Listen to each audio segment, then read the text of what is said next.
I gotta be on my best behavior now, Donna's here. Oh, do it right. Alright, I'm sure we'll have too much stragglers in, and I'll go ahead and preface today with, typically move fast, so if I need to slow down. Maybe something, just grab me, at a separate time later, but I wanna make sure we cover as much ground as you guys wanna cover.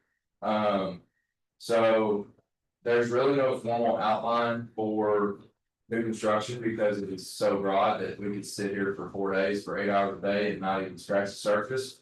So that being said, since you all are the ones that have chosen to be here, I want to make sure we talk through what is most pertinent for your all's questions regarding new construction.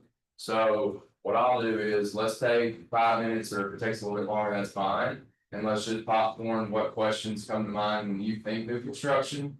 There's no bad question except the one you leave in your head, don't ask. So just fire off and I will make sure we spend as much time as the block we have allows to go through stuff you guys have questions about new construction. The first question that always pops into my head is, I guess, how do you know which builders are good? Well, that's what I was about to ask. I was like, are we talking ball? Are we, because I live in a daily home and I have found some interesting fun things. Like, is there any kind of hack? Okay, so maybe batting builders or understanding. Yeah. All right, what else? Is, and then I think with that, with the builders, you see the, like the ball homes and Like developers? the developers versus like a custom builder contract. So tell me more about that, help me better understand. So I guess when I'm looking at it, there's these great big neighborhoods that go in and it's all wall homes. Versus, hey, you buy a lot of land and you find the builder. Okay, so maybe how to navigate that with the question. Okay, I'm just trying to make sure I'm on the same Yeah, page. so like, how would you, So like identifying new construction opportunities, Right. maybe a good way to. oh, you're not gonna sit in the corner, Scott?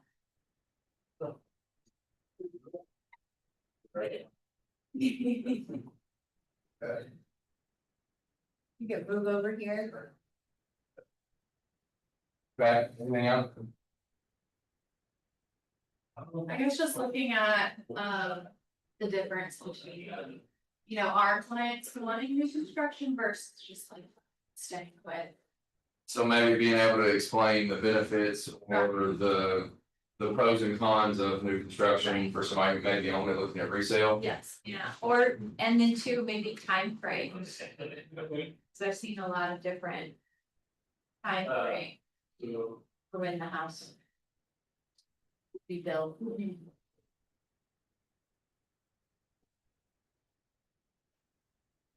All right, Also coming from you, what's the best path to developing good relationships with builders as a listing agent?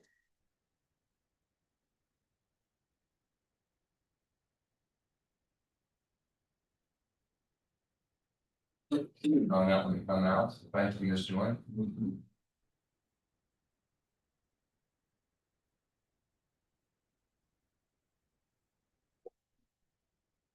All right. Anything else? It's a good list to start with. We'll keep you busy. All right, so if anything pops in your head, write it down. When we hit a breaking point or a stop point, just tell me, we can put it up there, make sure we get to it. I may have an alarm that goes off that tells me I need to leave a few minutes early, because I actually have an inspection that I have to meet. And it was a act of God that I got all these people to agree to meet at the same time, so I'm gonna try to be as punctual as I can. Nevertheless, let's get into it. So I'm gonna go through and kind of try to like chronologically maybe chop through some of these. Because there's some that are like more overarching, and then there's some that are maybe a little bit more specific. So let's start with this one. So I've had a lot of agents ask me, like, am I allowed to call on a builder? So you've probably gotten some of these questions too from your time in the broker seat. It is important to know that when I have properties listed with a builder, it's the same thing as me having a property listed resale. I have an exclusive right to sell that builder's product.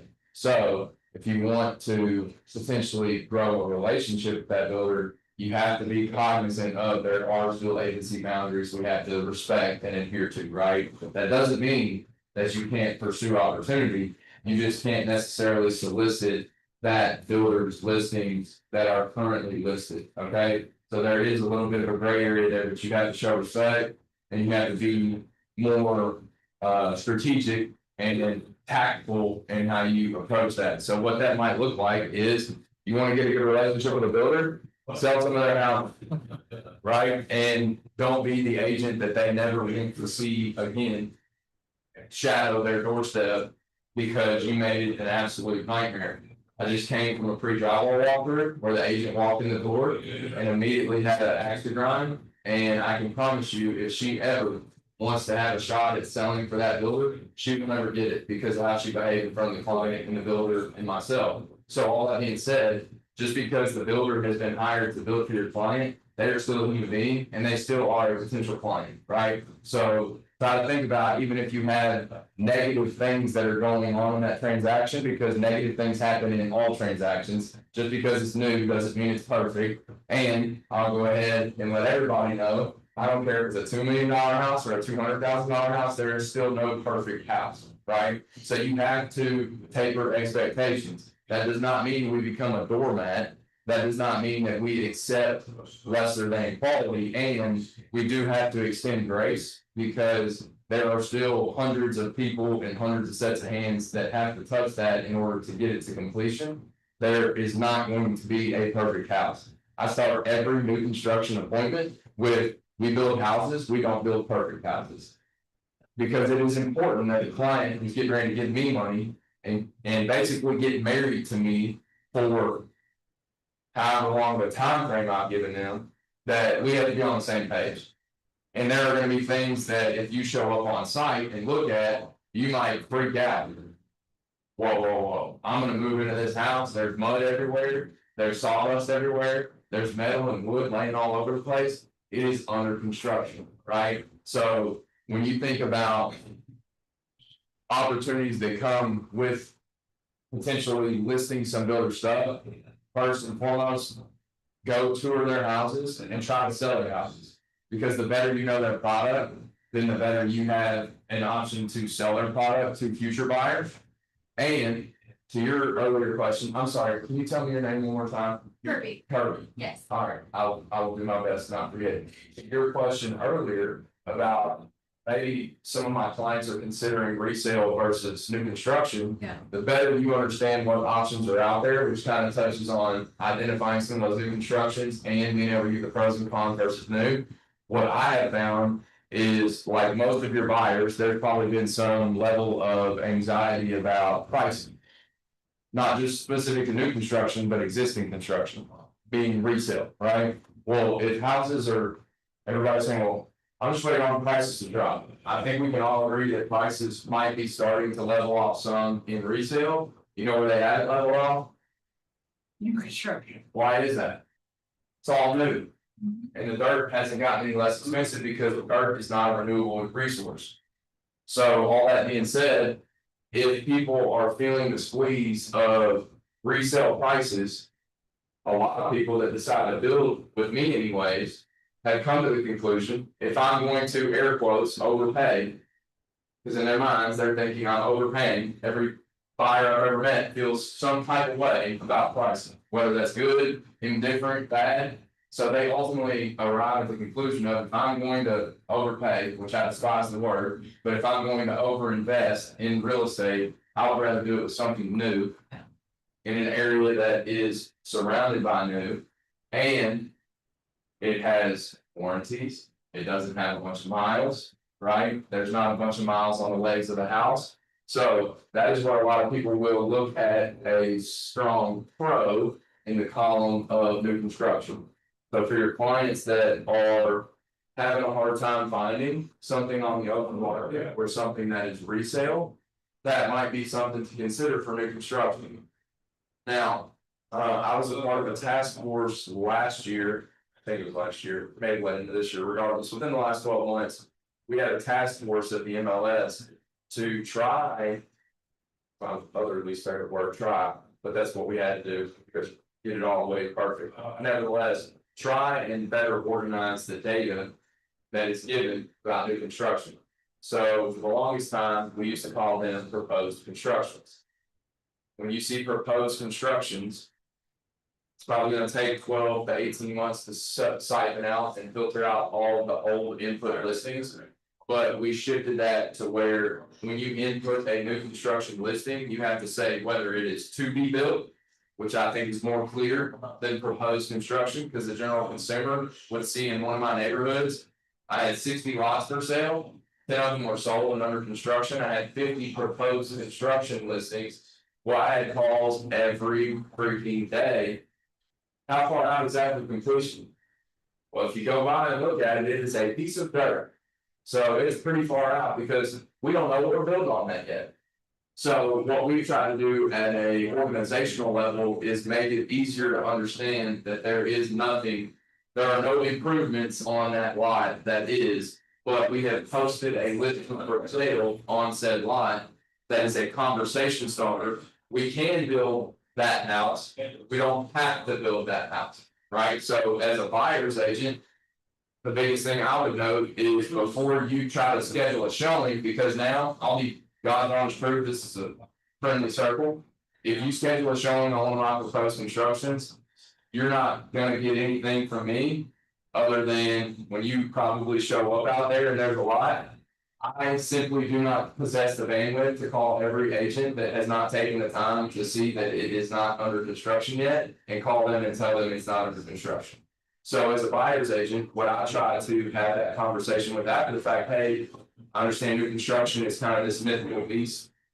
Just do a little bit of research, because on our listings, I can't speak for everybody, we try to put in there in the very, if they read the market, like the first thing it says, there is no construction started on this lot. So the first thing I see when somebody's scheduled a showing is, and they don't know that it is not started, they have not read. So I'm not oversimplifying this and I'm not being a jerk. The first thing and the best thing you can do as a buyer's agent on new construction, read the details. Because when you call that agent, it's gonna make it easier to quickly understand what they have and what they can do.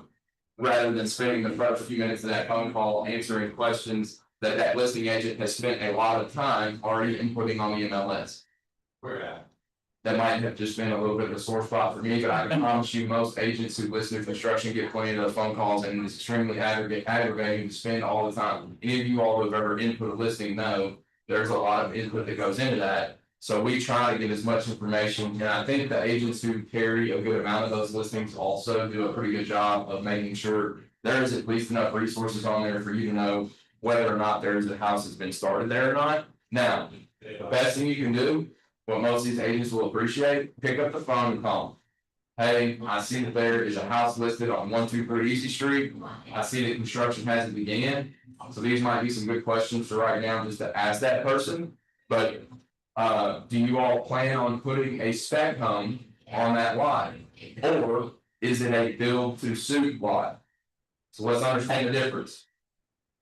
High rates, fewer specs. Because it costs the builder a whole lot more money to go and speculatively build something, which is what spec stands for, it's a speculative build. It costs a whole heck of a lot more money now than it did 4 or 5 years ago, because construction rates are about a point to a point and a half higher than your 30-year rates that your clients get. So a builder doesn't really want to go out and stake $500,000, burning at 8.5% to 9% interest on the chance that you might bring them a buyer. That's not to say that some builders still aren't building specs, but I think those of you who have been around for a little while have probably noticed there are fewer specs for sale than there have been. It's not because they don't want to sell them, it is just not fiscally responsible or being good stewards of their company's money to go out and put bricks and sticks out when simply the market has slightly cooled off. Now, new construction is still moving. We're still selling houses, and the banks who ultimately control the purse strings of which the construction loan is going to come from have also tightened up and said, hey, Scott, we used to let you do 10 specs at a time. We're going to give you 4. So it's not because they don't want to, the banks might have told them, we need to slow down and not overexpose ourselves, because those of us that were around during the recession, how many houses sat empty for quite some time? They don't want that to happen again, because the bank does not want to be real estate agents, they don't want to be builders, they want to be bankers, and they want to make money. So all that being said, you need to educate your clients as a buyer's agent to simply go out and if they are considering new construction, cover that in your buyer's consultation and say, how long would you be willing to wait if you could not find what you wanted on the resale market for something to be built? Because most builders who are what I will refer to as tract builders or production builders, or maybe you could even call them spec builders, are going to have some inventory on the ground. It just may be at different various phases of construction. It might not be dry in, it might be almost a drywall, it might be past drywall. So the better you can understand the phases of construction when they tell you like, hey, we rubbed in for mechanicals. Well, that probably means they haven't hung drywall yet, which may mean you, depending on the builder, you may be able to still pick a few things out. That would be another question to ask a builder's agent when you call them, hey, of any of the existing inventory that has been started, is there anything that would still allow for some modifications? Most of your builders do not want to modify. It's not because they are assholes. Let's be clear on that. It's because they're paying 8.5% to 9% interest on the house as it sits. If your client comes in and changes a bunch of stuff, well, has anybody ordered cabinets lately? 8 to 12 weeks. So if you change cabinets, you're waiting 8 to 12 weeks on getting cabinets. Well, who pays for that? Well, also, I can promise you, if the builder has half a grain or even a quarter of one, your cabinets that normally would cost $6,000 are going to cost closer to 75 or 80. It's not because they don't like you. It's because those cabinets are going to cost more than $6,000 or $7,000 because I have to press pause on the remainder of the construction. But guess who doesn't press pause? My construction. So again, you need to be able to understand the way money works and the way construction loans work, because then you can explain it to your clients as to why. Well, Krista, I can go to Home Depot and get those cabinets for $5,500. Sure, you can. Is that material? Is that labor? But who's paying for the interest while the house sits there and can't be built for the next month and a half? So again, those are things that I see a lot of agents getting a pinch with their client on because they don't understand the why they get the response they do. They just chalk it up to builders are dicks and they don't work with us, and that's just how builders are. They're going to build it anyways. That very well may could be the case, and there's always more to that story. So I think the better you can collaborate with that listing agent as to why things cost the way they do. And the other thing that I'll tell you is you have an extremely low probability of haggling or negotiating with builders. It's not because they're jerks. It's because things cost what they cost.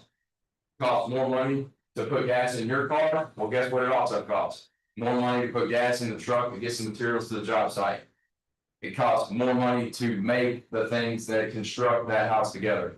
So for your buyers that are like, well, that house has been sitting for a while. Well, it's probably been sitting for a while because getting materials on the job site, getting people to show up, certainly takes a little bit longer.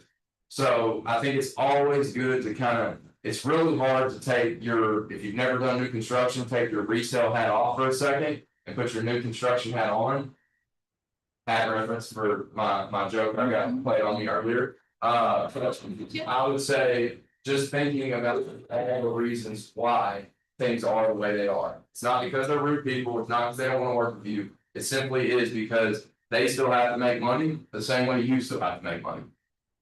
So that's kind of touching on a few of those different things. Let's talk about, does everybody feel okay about some of those listing opportunities? Just better understanding how builds work.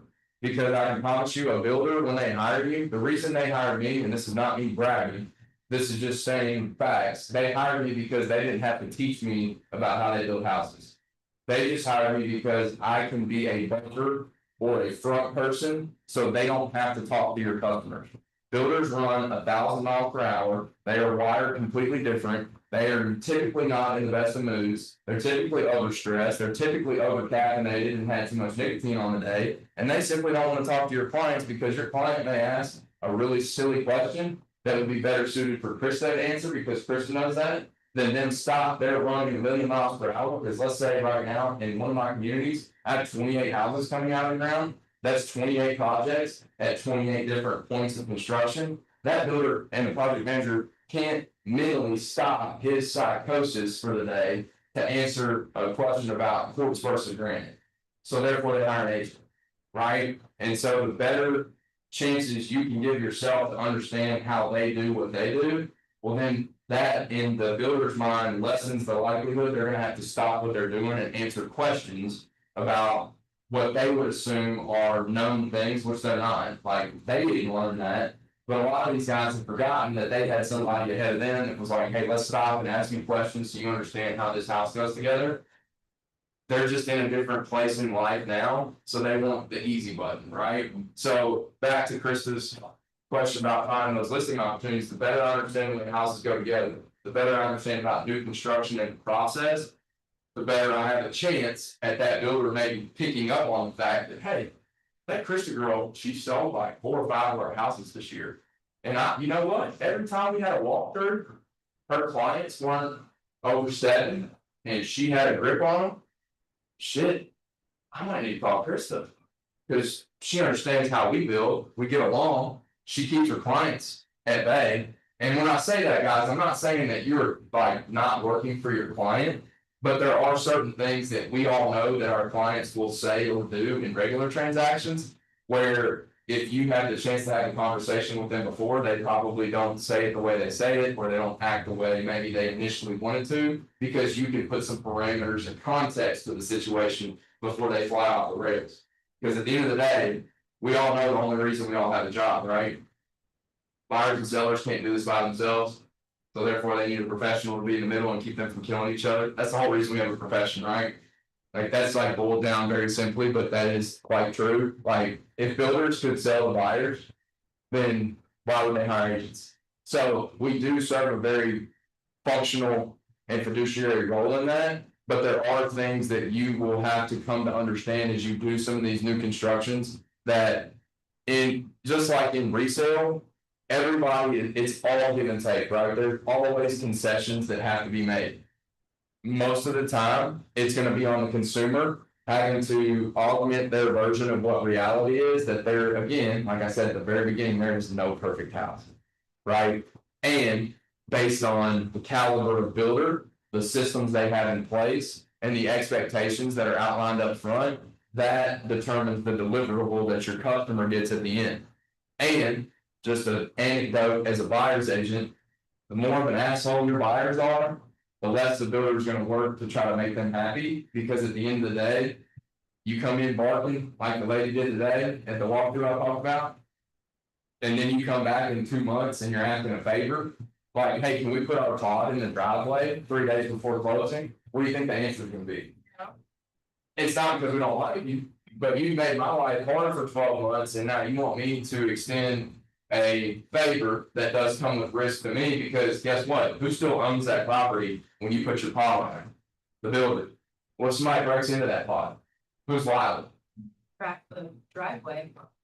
So I think it's just good to kind of have an understanding about how we get from start to finish, so you can help set that stage for your clients. So listing opportunities, I feel pretty good about that. Let's jump to timeframes. It's my least favorite phrase in the world. Your all's probably too. It does depend. All right. So everybody hate when they find words, it depends come out of their mouth. I do. But Well, that's why I asked it, because I've seen some of the balls say, oh, it's 7 to 8 months. And then I've seen other bills where it's like, oh, it's 12 to 18. so there's no steadfast answer to this, but the more you know, right? So anytime a builder gives me a timeline, I add 60 days to it, no matter who it is. Because why? Shit happens, right? I do curse a little bit, so I'm calling up about anybody. That's just me. What happens when those cabinets don't come in? Correct. Or, give you a perfect example, things happen outside of our control. Everybody remembers how awful weather was in December and January, right? So I had 4 inches of snow covering a 1/4 inch or a 1/2 inch of ice on the ground. Do my subs show up that day? They mine, You can't do roofing. or. Let's just give another example where common sense misses on some people. I have a house that's fully dried in. What do you mean they can't work? It's dried in. Well, the van that they pull the HVAC equipment up the hill with is stuck a quarter mile on the intersection that you have to turn off up to get there. Are they gonna pack an 800-pound heat pump on a quarter-inch of ice and get it in the house? No, they're taking their ass home for the day and gonna pray it melts and they can come back to work tomorrow. So I say all that to say, the most important thing you can do with a buyer's agent, and when you're talking to that listing agent that represents the buyer, just say, hey man, you don't have to placate me. You don't have to give me the salesy answer. Just tell me absolute worst case. Because I think a lot of times buyer's agents that I deal with, they hear best case and they stick to best case. There is no situation that I can think of in the 500-600 new construction homes I've sold of where anything happened best case. It just doesn't work that way. But buyers get stuck in their mind, well, you know, Donna, Sheridan said we're out there 6 to 8 months. They didn't hear 2 8, they heard 6. And they probably burned 6 in their brain. So every conversation we have, you said 6, you forgot the 2 8, right? But that's where you have to be on good terms with that builder's agent to truly listen to what they're telling you. And my rule of thumb, always add 60 days to whatever they give you, because you're gonna know as you get closer to completion, are we gonna be in that 6 to 8, or are we gonna be in that 8 to 10 because I added 60, right? So most builders will do this. We talked about how expensive it is to borrow money to build houses. Well, you're gonna see that from the time we break ground to the time we got cabinets on the wall, it's an extremely variable timeline. That's for a multitude of reasons, but the main reason is they simply don't know because we just said shit happens, right? Once I get cabinets on the wall, there's a lot less proverbial shit that can go wrong. So I can give you a more definitive timeline. Also, right, that's kind of for the consumer, but also the builder who has his interest clock burning. Does everybody understand how interest works on construction loans? It's an interest only loan typically for 12 months. So when you start a project, you put footers in the ground. We're going to assume the house is on a slab just for the example. I put footers in the ground, probably cost me 20 grand to get them in the ground, while I've only taken probably 30 to 40,000 off that construction note because I had engineering, I had site prep, I had everything I had to do to get the footer in the ground, right? So technically for the builder, I've only borrowed $40,000. Well, if it's at 8.5%, 9%, my asset don't fire that much yet, right? It's probably the difference of me going out and taking the family to loans. Now, fast forward. I lay block, I pour a slab. After I put all the underground plumbing in, I start framing. I put a roof on, put windows in, put exterior door on, put shingles on. I rough in all my mechanicals. I tile that rough in plumbing in and run it through the house. I water the house. I put HVAC in. I'm probably sitting somewhere around 250, 300,000 at that point, depending on the house. Well, interest only. Remember that clock continues to tick regardless of what's going on. The more money I inject as a builder into the house, the more incentive or urgency the builder may have to want to close. So outline it like this for your buyers. The builder always has more skin in the game. I can't tell you how many buyers agents will call me and be like, well, we got you a $20,000 deposit. What's my response? We very much appreciate your $20,000 deposit, and the builder has injected $350,000 of their money, and it costs them 8.5% to 9% every day. So we want to see the house get done as quickly as your buyers do, and there are certain things that we have to adhere to, codes, restrictions, weather, stuff that we simply can't control, materials, subs.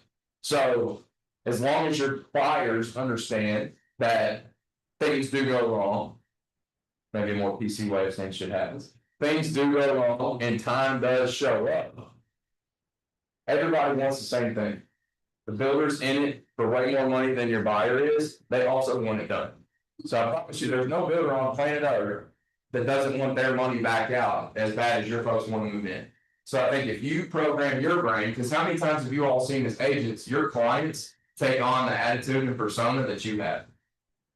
I had a trainer one time that told me how you walk into that meeting is how you plan to walk out. me say it again, how you walk into that meeting is how you plan to walk out. So if you walk into an inspection, like our girl did today, she planned on making herself and her presence known. And really clearly didn't give a shit how she walked out because of how she carried herself in. Now, thank God, I love falling on grenades and you come in tonight, that's honestly my favorite because you're not gonna upset me. It takes a lot to rattle me. So I greeted them with a smile. They started in on me before they even got my name. Mind you, I know the agent, so I didn't have to introduce myself, but I had never met her client. So as soon as we walk in, it's hot and heavy. She's using very explicit words towards the project manager. And it stopped everybody when I said a couple of very easy words that always get me out of a pinch. I need your help. Everybody shut up as soon as I said that and listen to what I was about to say. I said, I hadn't even had a chance to meet the buyer. Can you introduce me to your client? You think her attitude switched a little bit? She's like, holy shit, I've been in here going all in on this dude and like forgot what we were even here to do. We were there to do a pre-construction or a pre-drywall walkthrough to make sure everything that she picked in the house, this walkthrough was for her client. It was to make sure every wire she wanted in a certain location was there. It was there to make sure the cabinet augmentations and changes in size she made were there. It was to make sure that the layout of the kitchen was proper. It was to make sure that in elevations or places she changed the ceiling height, it was there. But it was also there to make sure she knew that we had already pre-wired and blocked for ceiling fans. It was to know that, hey, you had a tile floor and a tile wall and you added a shower head. Let's show you where all those things are. So we spent the next 90 minutes showing her all the things that she was excited about when she picked it were now in the house. Now, if that agent would have called me before the meeting, so this is kind of maybe a thing to write down, it's good to stay on the same page as the other side so we can set the tone for that meeting. Because if she called me and I could pick up on how hot she was, I'd said, hey, what I said, I need your help. When we get there, can you muzzle it for 30 minutes and let me talk? Because I know what I'm doing. And I can put your client's mind at ease. Did you notice how my tone shifted? That's how my tone shifts when I'm in front of a client. Because I can be hot-headed. When this vein shows up in my head, that's usually when I'm running hot. But when I'm in front of an elderly person who is stressed over their house that's 3 months behind, and I'm gonna walk in there and be a dick, what does that get me? And what does it do for her? She's already in an emotional state. She had a tear in the corner of her eye. I'm paying attention to that stuff when I walk in, so I can make sure she knows. And now those walkthroughs normally take 45 minutes. We doubled the length because we knew she had stuff that was on her mind, and we need to make sure when she walked out of there, she had a smile on her face. So you asked earlier about maybe vetting those builders. If you don't have clients to take on those, reach out to somebody who has maybe some of those walkthroughs, or like Ball Homes is a really bad rep. You'll notice I will never dog any builder because I have to sell against those builders all day, every day. It does me no good to shit talk any builder. Every builder is capable of building a home. It just depends on what their systems, their processes, and their people are capable of, on what deliverable they give. So you can't go in, because you guys have to remember, you as an agent, it's the same thing as fair housing. You cannot malice or shit talk builders, because that can be seen as defamation. Do you want to get slapped with a cease and desist because you're out here popping off at Harry's about how shitty some builder is? Because you have a real estate license, you have to send, they're people too, right? So you have to keep that in your mind. I'll tell everybody this, right? If your buyer asks you about new construction, if you get on and look at Google, and I pull up Harry's and Malone's, do I see higher reviews and more reviews than I do of the McDonald's that's on every street corner? Why is that? Scale, right? If I do more for less money, I'm probably gonna run into more issues, because those consumers are caviar on a, champagne on a beer budget, right? So it's a little bit harder to keep those people happy, and it's not their fault, that's what they can afford. But I think you have to make sure as an agent you understand, if I want steak, do I go to Waffle House? Or do I go to Malone? Right? And that's an easy comparison, because everybody's had to make that decision for it. And there's nothing wrong with Waffle House steak, not either. It's just, I know when I go there, what to expect. It's the same thing with construction, right? So when you go in these houses, start understanding and see how they do certain things will help you better understand how to more eloquently maybe soften the expectations of your client when you go in there. So it may just depend on what your clients are looking for. And I think that all does come down to when you have your initial consultation with that buyer, hopefully all of you all are trying to read that buyer for what type of personality they have. So then most of my job is not like, I say this all the time to my team, but like, I don't sell houses. Like, I don't. I work with people and I solve problems, and houses get in the way of me in person, and that's just happens to be the end result. I don't sell a house. Houses sell themselves. We just said earlier, we wouldn't have a job if buyers and sellers could work together. So ultimately, it's not my job to sell a house. It's my job to make sure Krista, she's my client, has as much understanding about what she has asked me to help her do. And then I simply just ask questions and I consult and make sure she understands when she makes this decision, what happens as a result of that decision. And then I try to help her along the way, stay on the right path. That's it. It's no different in new construction. So a lot of people put new construction out on an island. I don't know it. I don't know how to build. I don't know the difference in a Phillips and a flathead. Doesn't matter. You don't have to. You just have to understand people. Because that's all it is. A builder's a person, a buyer's a person. How do I get both those people to come together and get what they want out of that? And if it doesn't work, then that's okay. I'm, as an agent, right, as a buyer's agent, I've at least presented them with that opportunity for them to say no. So I would just say, never discount new construction as an option, because it can solve a need for clients who maybe had a hard time finding what they want. I think one little anecdote that's popped in, if I'm thinking about pros and cons, I'm at the point in my career now where if I look at 4 or 5 houses with somebody, you're smiling because you know what I'm about to say. I can usually say, hey guys, mind if I just share my opinion real quick? And it's rare that I'll say that, but sometimes I have to, right? It's really my opinion's worth the paper it's written on at the end of the day. But I may pop in and just interject and say, before we go look at any more houses, I might just suggest we might want to consider new construction. Now, why would I say that? Maybe they are a little bit hard to please. They take apart everything I look at. They want to spend money for exactly what they want, not what somebody else has chosen. So just know that can be a place at which you can interject that into the conversation of, hey guys, we might want to consider new construction. And I usually have a good enough rapport with my client at that point. They know it's not because I want to sell them new construction. It's really because A, selfishly, I don't want to waste any more amount of time looking at these houses they're going to crap on for the next 4 hours. B, instead of wasting that time or potentially that experience with that customer of their energy starting to get sucked out of the room because we look at these houses and they're like, I don't think we're going to find a house. Why don't we go look at some new stuff? Because you might be able to make what you want as opposed to try to settle on something that's already out here exists. Does that help answer some of the pros and cons? So identifying new construction opportunities, and that's my 5-minute notice, so I'm going to move quick. Identify some of those new construction opportunities. When you're driving around, drop a pin. You had mentioned seeing like a development that's starting. It's in our neighborhood.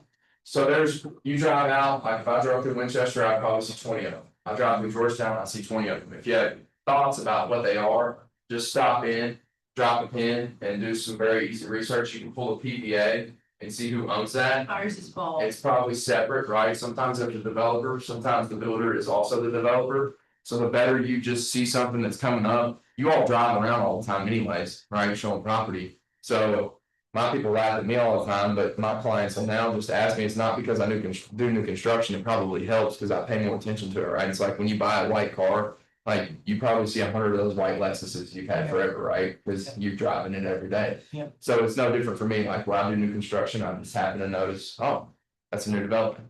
Oh, they're putting townhomes there. Oh, they're doing apartments. Well, that's good to know whether you choose to sell new construction or not, because you can at least say, hey, maybe I got clients who need to rent for a year. Well, I've seen 15 new construction developments. I can say, hey, I just drove by 3 of them yesterday. And I just happen to kind of know where they're at. I can pull up Google Maps and remember where I was when I saw that, and I can pull that information and send it to them, right? Because I'm still just being a resource for that group of people. As far as like other upcoming places, the best way to get that information would be talk to the agents who already represent that builder.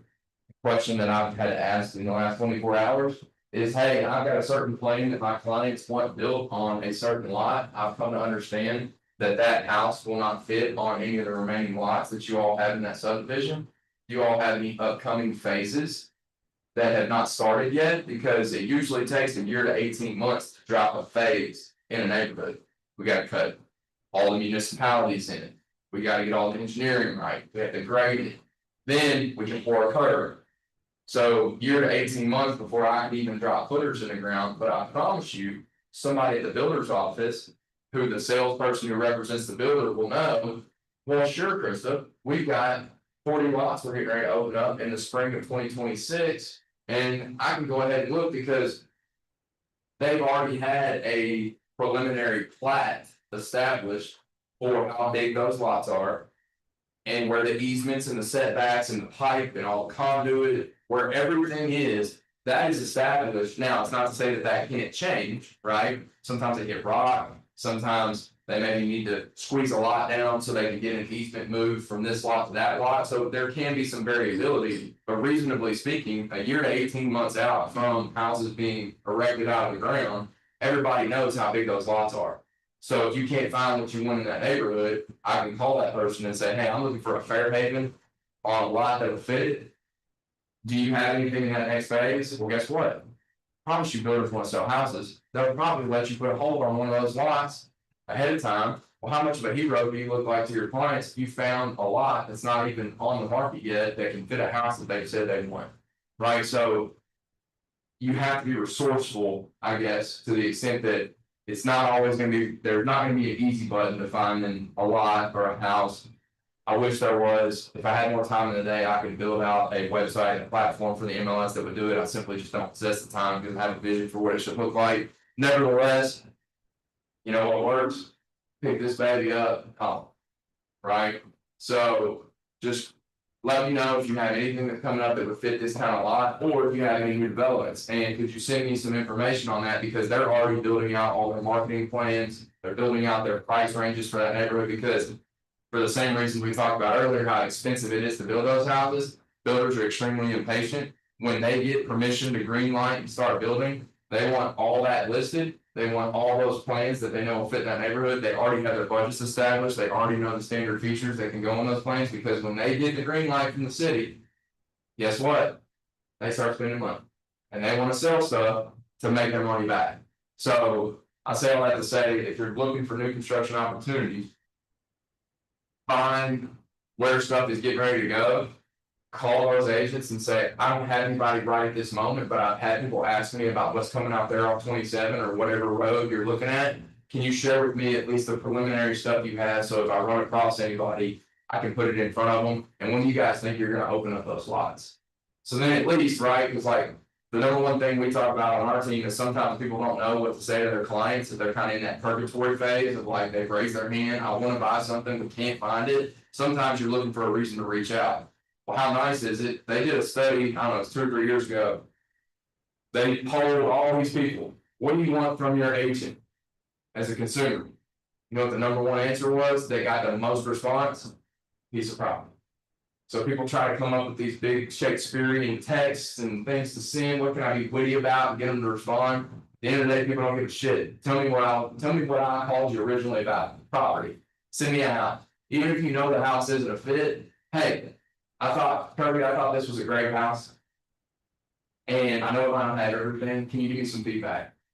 Well, that's a whole lot easier than like, hey, Kirby, I just wanted to circle back. I know it's been like 3 months since we talked, and right. So like, instead of making it awkward, just send them what they contacted you about originally. Just get to it. Take that same thing into new construction, right? Hey, did you see that neighborhood they're getting ready to start out there? I talked to the agent. It's about 8 months out.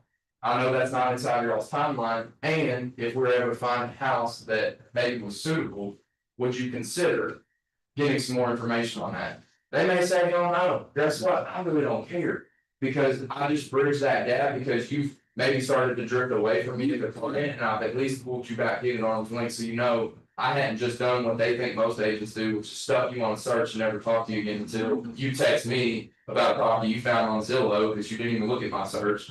So like, how far away have you gotten from me as a client, if I just kind of, like when you throw a safety rack off a boat, like it just floats away, right? That's what happens to your clients when you're not following up with them. They're just like, they're at sea. They're just like buoying out there in the distance. I can pull you back in if I just send you something to think about. So that might be a way for you to engage those people who maybe are further out. You can't find anything that they want. Hey, just give me some feedback on this that I went and found. And if they poo-poo it, great. I really don't care. I still talk to them. Yeah. And guess what? I have more clients. So it might not be a fit for them, but I've already learned everything I need to learn about that specific subdivision, so I can put it in front of another client, should that come up.